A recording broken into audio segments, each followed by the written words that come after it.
Magandang araw mga kaibigan. Dito tayo ngayon. Dumali na yung spotter natin. Nakapagkulong sila ng tuna mackerel.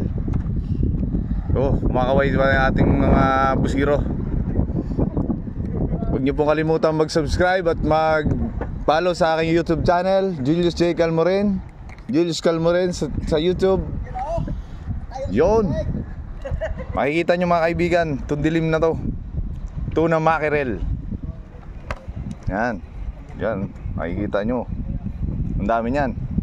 Ililipat natin dito sa pangalawang, ano yan, pangalawang kahon. Yan.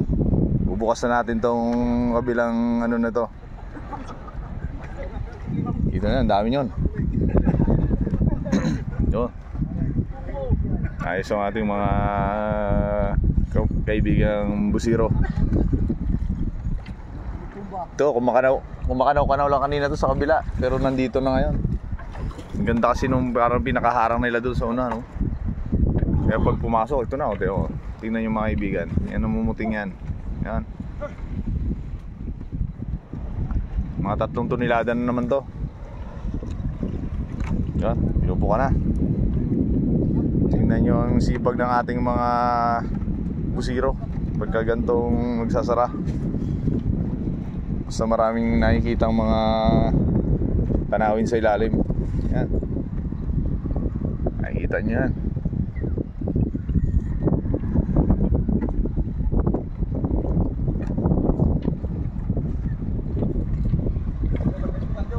Maraming nakaki-shoutout sa ating mga kaibigan.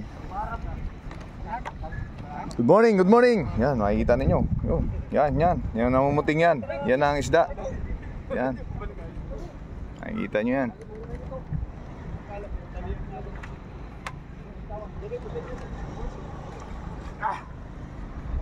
Swerte talaga yung ating paglalagay ng baklad ngayon. Punang arangkada pa lang ng buwan ng Marso, talagang dumadali na. Yan. Yan, makikita nyo sa ilalim yung maitim na yan. Yan na. Tapos mamumuti-muti yan mamaya. Yan. Yan na yan. Yan. Yan. O, diba? Yan.